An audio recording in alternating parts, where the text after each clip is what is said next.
I like being tied up in lots and lots of different ways. It doesn't have to be with any specific kind of thing. It can be rope, it can be metal, it can be leather, cuffs, things like that. I like doing anything where kind of power and control is taken away from me. I like anything to do with spanking, any kind of implements like canes, whips, paddles, martinets. I've got a very wide-ranging interest in that. But again, I'm only interested in being hit. I don't want to hit anybody. I'm Ariel Anderssen, and I'm a BDSM performer, which incorporates elements of modelling and elements of performance. But most of the work I do is for a camera.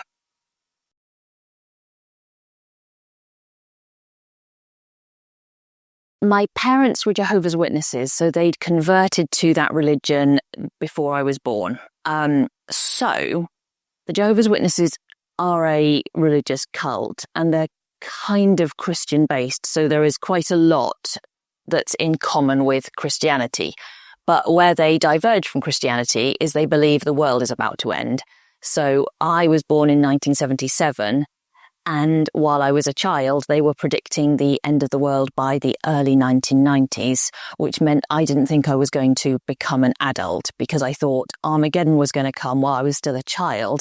And then according to the Jehovah's Witnesses, all the non-Jehovah's Witnesses would be killed in Armageddon, and all the Jehovah's Witnesses would live forever on Earth, but Earth would gradually become more and more perfect. So it was just like a park, and we'd spend eternity like eating fruit and making friends with tame lions and all of this very unrealistic stuff, but it seemed completely real to me. So that's what I believed my life was going to be.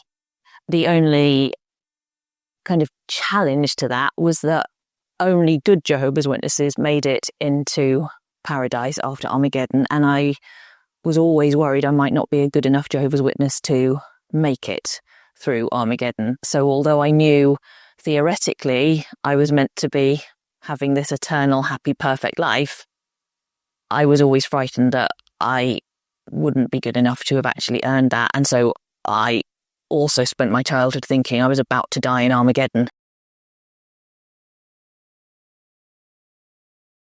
I do remember I was very young. I was like maybe 7 or 8 years old, and we were sitting in a Jehovah's Witness meeting. We always sat near the front.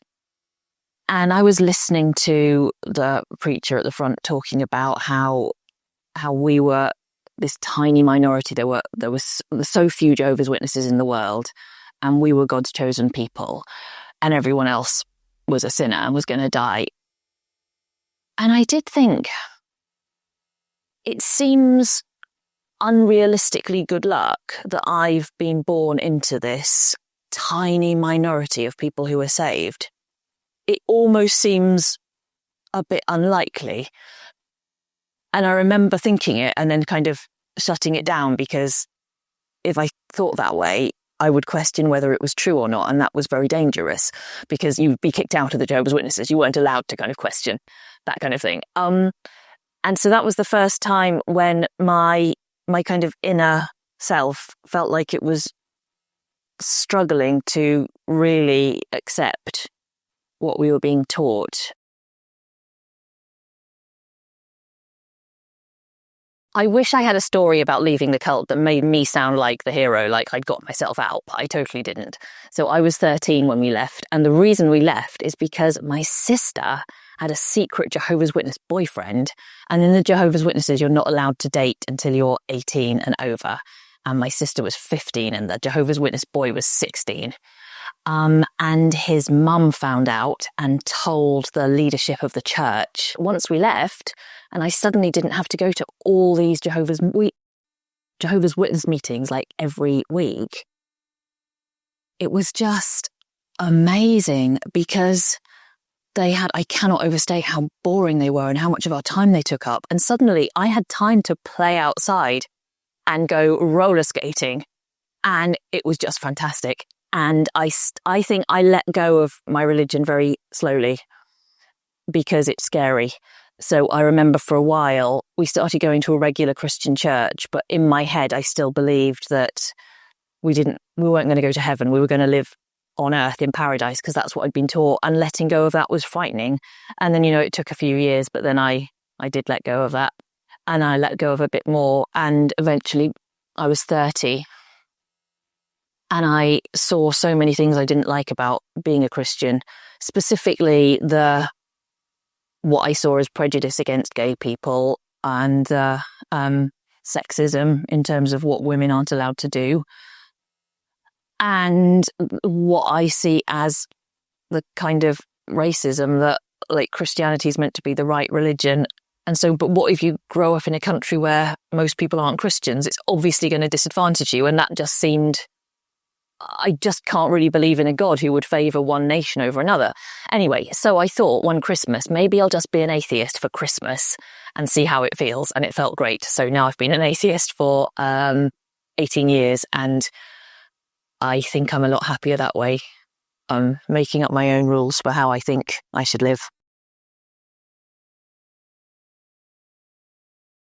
From really early on in my life, the idea of being tied up or punished in any kind of way, or spanked or taken captive, or basically anything bad happening to me, I always thought it seemed very exciting. I'm glad that somehow although I didn't realise it was going to be my sexual identity, I didn't know it was a sexual thing because I was young. And I did realise I shouldn't tell anyone. And I'm glad I was kind of sensible enough to realise this was kind of private.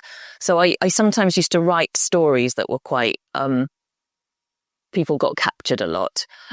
And I never shared any of those stories with anyone. I kind of sensed that these weren't stories to be handed in as homework. These were special and private. So actually I was very slow to realise that all these fantasies I was having were going to become sexual fantasies. And when they did, I was just absolutely horrified. And I thought, oh no, I'm just going to not think about any of that stuff again. Clearly it's sin. And so I tried to kind of cure myself of being kinky, which is something a lot of people, at least historically, have tried to do. They're just a little bit like discovering you're gay. If you discover you're gay and you're in a society where it's not acceptable, you try not to be. And that's what I tried to do with being kinky. I just tried to suppress it all. And a large part of that was just not telling anyone.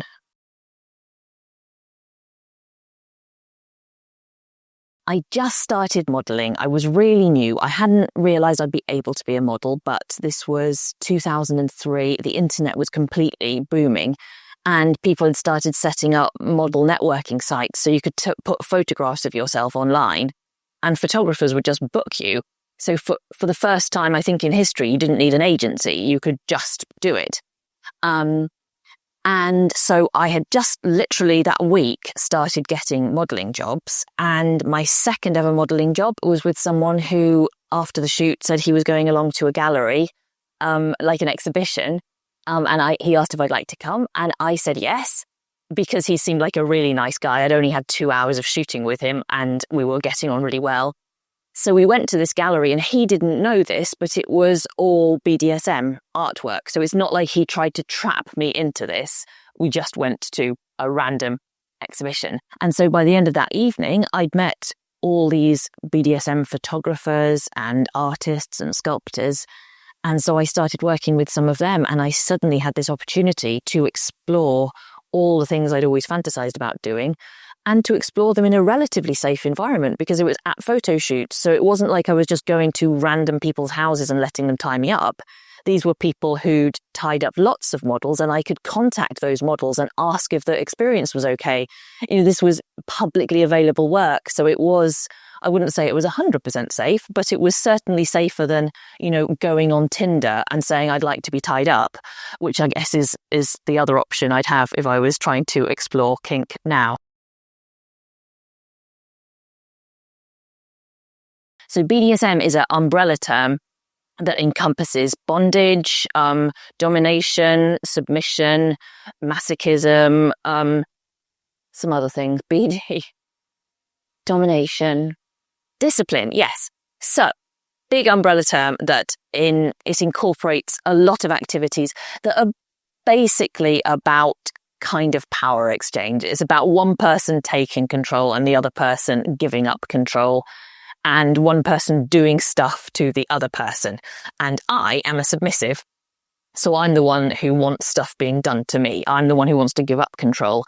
And that's what I like in real life. And so that's what I like professionally as well. I don't like to dominate other people. I like to be dominated. I like being tied up in lots and lots of different ways. It doesn't have to be with any specific kind of thing. It can be rope, it can be metal, it can be leather, cuffs, things like that. I like doing anything where kind of power and control is taken away from me. I like anything to do with spanking, any kind of implements like canes, whips, paddles, martinets. I've got a very wide-ranging interest in that. But again, I'm only interested in being hit. I don't want to hit anybody.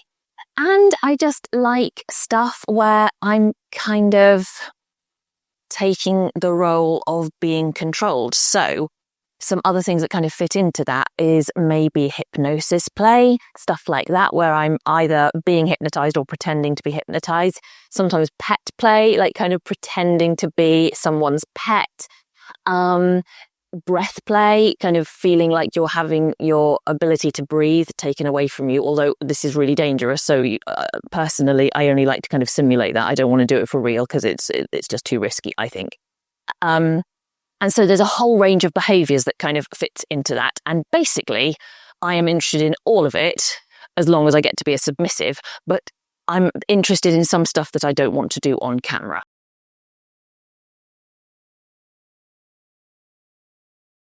This is a sensory deprivation hood. So the idea of this is that you wear it and there's like a gag, there's a ball gag that goes in your mouth. And this one has holes in it, which makes it especially easy to breathe through. So it's nice and kind of beginner friendly, very nice and safe. Like you're not going to stop being able to breathe through this. And then there's like a panel gag that goes over the top of it, which honestly doesn't really do anything. It's just for the look of it. And then there's a blindfold, which is removable. And there are nose holes. So just in case you can't breathe through your mouth, you can still breathe through your nose. But to be honest, you'd still be able to breathe through the eye holes. I mean, this is not going to be a really difficult thing to wear. But as with a lot of BDSM equipment, it's the idea. You're still going to be able to breathe. You're probably still going to be able to see a bit, to be honest. And you're still going to be able to make noise. But you're going to feel like you can't. And with a lot of BDSM, it's sort of about how it makes you, the submissive, feel, or the person putting this on you is going to make them feel like they're kind of in charge. And so this is an example of pretty beginner friendly kind of stuff. This isn't a particularly challenging kind of item. This is a bit gag. And when I started modelling, gags were nowhere near this easy to clean or this comfortable and safe. So although it looks like it's hard, it's actually quite soft silicone. So it's not going to damage your teeth. And it goes in your mouth like this. And so actually it's not forcing your mouth open that far. So some gags like make you open your mouth really, really wide and it gets quite painful quite quickly. So you can do stuff with gags that can be very challenging for the person wearing the gag. This is not one of those gags. This is a very easy gag to wear. It's not going to make you feel like you're choking or anything like that. It's going to be the sort of thing you could stay in for an hour with no problem. It probably would make you drool quite a lot, but other than that, it's not going to be a challenging thing. And it's, I think the designer wanted to go for a kind of pet play sort of look. So it's like a bone. This, oh my goodness, this is not a whip I think you should ever use on someone in real life. Someone sent it to me for a custom video I was shooting. And I think it would be incredibly painful. I've never asked anyone to use this on me because it's got these like heavy knots at the end. And the thing with a whip like this is because it's long, it's quite hard to control. And because it's floppy, it's also really hard to control. So if someone gave me the choice between they were going to hit me with this and they were going to hit me with a cane, I would definitely choose the cane because a cane is a lot easier to control. So the chances of them hitting me where they want to hit me and where I want to be hit are much higher with a cane than with one of these. These things will just go everywhere. And I would never recommend a beginner who didn't know what they were doing would start with anything like this. This is probably lethal. So this is a much more challenging looking gag. It's much bigger. It is a ball gag. And it's relatively soft. It's silicone. So it's got some kind of give to it, but still, this isn't the sort of thing you probably want to be wearing for, 2 hours. This would make your jaw start to ache after maybe 20 minutes. And it's, instead of just being a single strap, it goes over your head. So your nose would come through here. Your eyes would be either side of this. And then this goes over your head and this goes under your chin. So it's quite a lot more secure. With a lot of gags, you can actually spit them out if you want to, unless the strap is incredibly tight. With this one, you might struggle to do that a bit more. So as a submissive, it's going to give you you're going to feel more out of control. Like, you're going to feel like your ability to speak has been taken away from you. So it's a more effective gag from that point of view than the other ones I've shown you, for sure. And what else? Oh, I brought my duct tape, because actually this is one of the most effective and cheapest bondage props. So you can tie someone up and gag them, blindfold them. You can just use duct tape. I do this a lot. It can be tricky because it can pull your hair out if you get your hair stuck to it. It can damage your skin if you pull it off too fast. So it's not like it's completely beginner friendly in every way. But it's certainly cheap, which is excellent. And it makes great gags. I think if I was wanting to tie someone up and gag them in real life, I would definitely be using tape rather than any of my bondage props, because it's very effective. So generally with rope bondage, unless you're working with someone who's extremely competent, you can normally, if you struggle for long enough, you'd normally be able to get out. With tape, that's really not the case. So if you want to give someone this really inescapable experience and you're not very experienced as a rope rigger yet, tape would definitely be the way to go. And I like it that there are some BDSM props that are not kind of specialist. You can just get them on Amazon. Here is some vet wrap, which is similarly very good for gags because it only sticks to itself, not to your skin. So I think it's used by vets to kind of bandage like dogs' legs and like cats' paws and things because it doesn't pull out their fur, which means that if I was wanting to gag myself and wrap it around my hair, it wouldn't pull my hair out, whereas the duct tape definitely would. So I love this stuff. Sadly, it's a lot more expensive than duct tape, but it's still cheaper than a lot of specialist BDSM equipment. And you could do a full mummification with this around someone's body, like round their head. And it's awesome for that because it's also elastic. And it's not that easy to escape from either. It's quite strong. And I think I've got one more thing. Yes. This is very fancy. A customer got this made for me. I would not have bought this for myself. I think they're really expensive. This is an arm binder. So what you do, this goes behind your back. Your arms go in here, so you'd be kind of in this position. And then this zips up, so then you can't get your arms out. And these straps go over your shoulders. And it's a way to tie someone's arms behind their back without you, as the rigger, needing an awful lot of experience. Because to do that with rope is hard. To do that with an arm binder is pretty easy. And also, it's a little bit more comfortable than rope to wear. So if my elbows are tied behind my back, which happens to me a lot at work, I'll lose feeling in my fingers within 20 minutes to half an hour. But with this, I could probably wear it for quite a lot longer, which might be good for work because you might want to shoot a longer video, and it's good for play because you might want to have sex for longer than 20 minutes. So those are my random fetish props that I brought with me from the top drawer of my bondage cupboard. I was going to lie. I was going to say I don't think I have any kind of favourite props because for me, the person doing the stuff to me is much more important than the specifics of what they're doing. I was going to say that, which is a really nice answer, but it's not actually true. I mean, it's true, but it's not the whole truth. There are some gags I really like. And my favourite, this is awful. My favourite gag, it's a cock gag. One of the things that annoyed me about cock gags when I started bondage modelling was a lot of them were quite small, like 2 inches or 3 inches. So it didn't feel very realistic. So then I sought out larger cock gags. So they're called deep throat gags. And yes, they are quite dangerous. So you have to be really careful. So I just trained myself really slowly to be able to wear it. So at first I'd like put it in, but I wouldn't strap it around my head because you'll just start gagging and then you can't stop. And so it's partly physiological. You have to just train your body to not react badly to having something down your throat. But you also have to psychologically kind of train yourself not to panic. Because actually, I've now discovered that you can breathe round a lot of things, including cock gags. But it was a long process learning how to wear the thing that gave me the feeling that I was looking for. So this was a fashion shoot. So there was nothing from the outside that would have made you think, wow, I need to really be on my guard with this guy.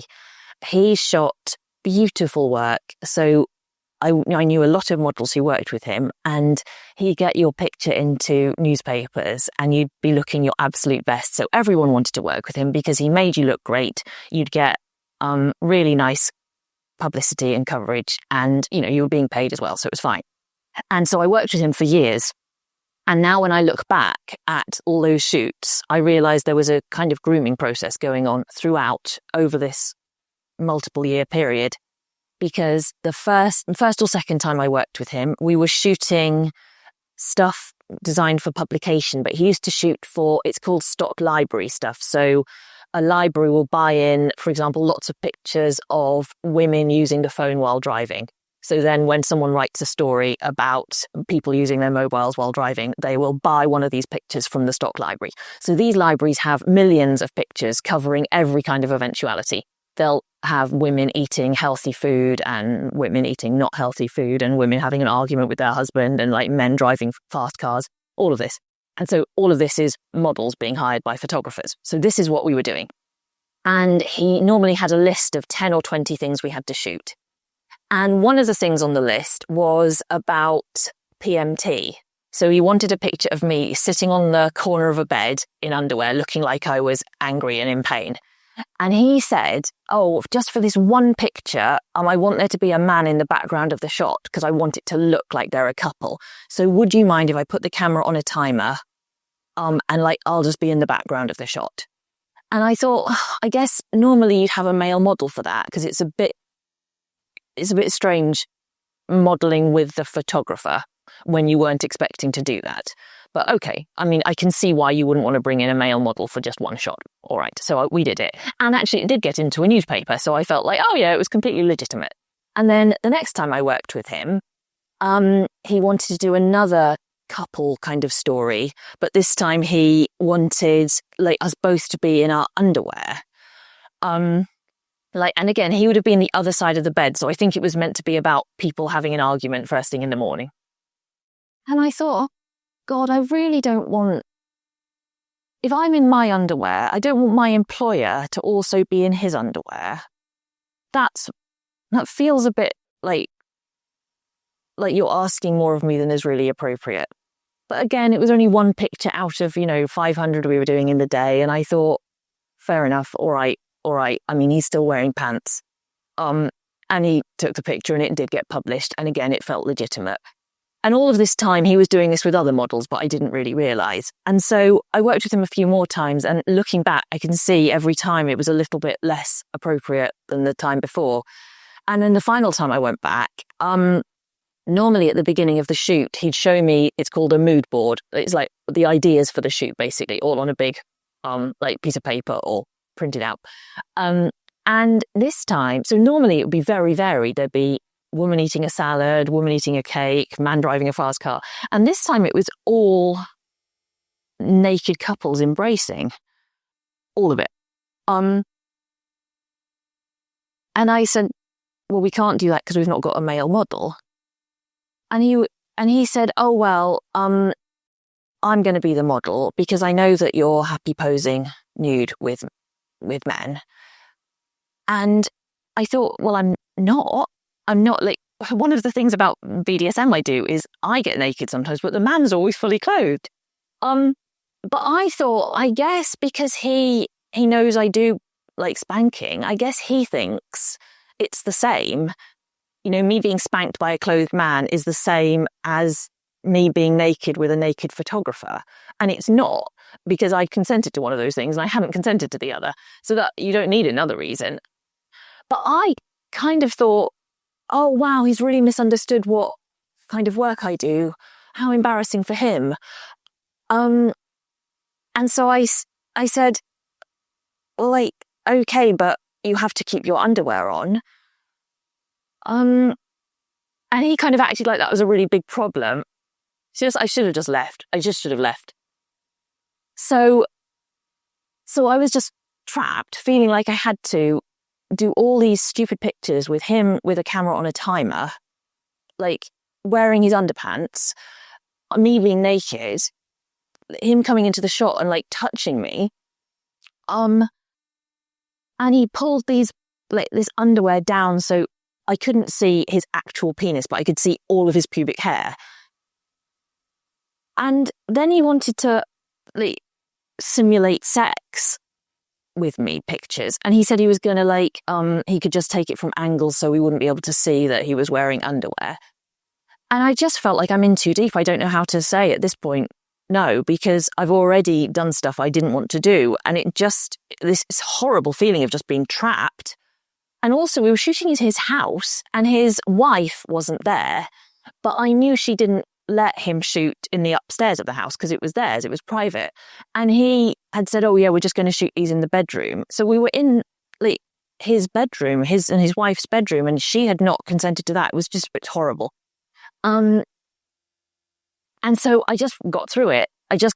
Like completely frozen up. And I just left his house and I thought, I'll just never go back. And the thing that is awful is that because I didn't realize he was grooming me and he was grooming other models, he then used the pictures that he'd taken of me with him.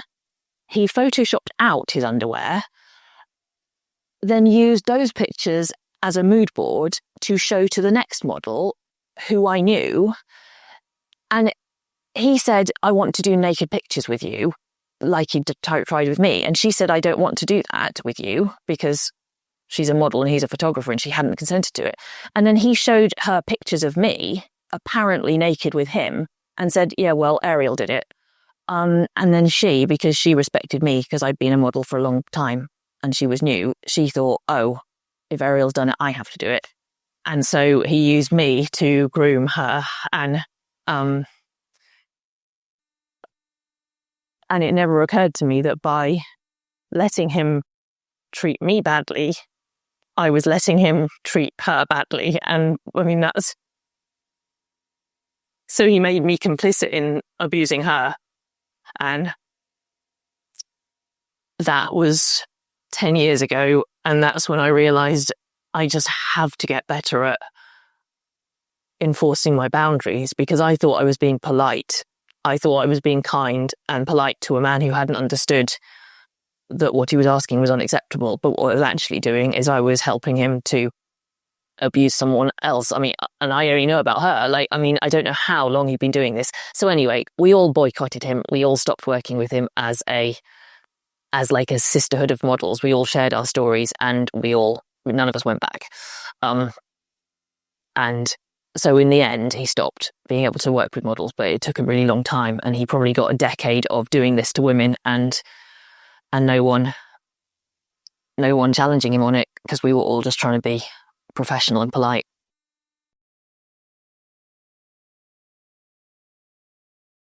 I want everyone to write a memoir, even if they don't publish it, because it feels so therapeutic. Because you don't write everything that happened to you, of course, because it would take years. So what you find yourself doing is you find yourself reliving the best things, the best moments of your life and the worst moments of your life. And those are the most significant moments. And so to take yourself back and remember them and to kind of analyze them and then to express them so someone else will understand, it helps you to understand what you think about them all as well. So I think I know myself better as a result of writing my first book, and now I've just finished my second book, and I know myself a whole lot better again. So personally, I found it immensely cathartic. And then the other thing that's so interesting about it is it means that the people around you who know you well enough to read your book also understand you better, know you better. So I completely recommend it to people. I think it's a really good thing to do. And I find myself really wishing that some of my friends and family would write a memoir of some sort, because I would like to be able to understand them the way that I think maybe you only can when someone writes down like their life from their own point of view. I found it's changed a lot of things for me, and it's made some things very clear to me as well. And it's certainly made me look back at some of the people in my life, and, you know, some of them are villains, and it's made me notice just how awful they were. But some people, writing about them has made me appreciate them more. And that's been a lovely, lovely experience. I think I'd just tell her, there are people like you. There are hundreds and thousands of people like you who will see you for what you are, and they will like you for what you are. I'd love to say that to any child growing up with what they think might be a bit of a non-standard sexual identity, because it can be so lonely. And just if I'd known that I'd end up with all these kinky friends and like a kinky husband, I'd have been so happy. But beyond being happy, it would have been such a relief to know that this wasn't going to have to be a secret I was going to keep and take to the grave, which is what I thought it would have to be. If I could see that 48-year-old me would be being interviewed on a podcast about wanting to be tied up and spanked, I mean, that would be a huge relief to childhood me, to think that it might one day be socially acceptable for me to do this. And I would love her to know that. What's next for me is that my second book is coming out, and it is talking about my childhood in a way that I've never spoken about it before, because I am talking about being a survivor of child abuse, not just me, but my siblings. And it's really frightening, because one thing I've always wanted to do is tell people that, you know, yes, I'm a pornographer and I'm a BDSM model, but it doesn't mean I've got this awful, like, traumatic background. And I'm going to have to talk about the fact that actually I do have a somewhat traumatic background. But I'm really looking forward to being that honest. And I'm looking forward to see what opportunities that gives me. I don't mean in terms of financial opportunities, but I mean in terms of getting to talk to other people who've experienced similar things. Because what I learned from writing my first book is that I ended up being put in contact with a whole load of people who'd got stuff in common with me. And I think that's very likely to happen with my second book as well. And I'm really looking forward to doing that, and the sort of work it might lead to me being able to do. Because I would like to do some stuff that might help people who've gone through some similar stuff to me. So I might spend the next 10 years doing some of that. Once upon a time, I would have thought that my modelling career would be winding up by this point in my life. And it's not showing any signs of winding up at this point. I'm still very busy and booked up. So I'd love to think that the next 10 years would see me continuing to be a BDSM model. I'd love that. I'm nowhere near tired of it. I've not done all the things I want to do, and I would love to carry on doing more. But I'm still loving writing, so I want to write more. There's a lot I still want to do. I keep thinking, my God, I think I'm over halfway through my life, and there's a lot of things I want to still do. So yeah, I'm going to try to make more time. And do a lot of them. But yeah, I'm not willing to give up any of the time I'm spending doing BDSM modelling, because I just love it.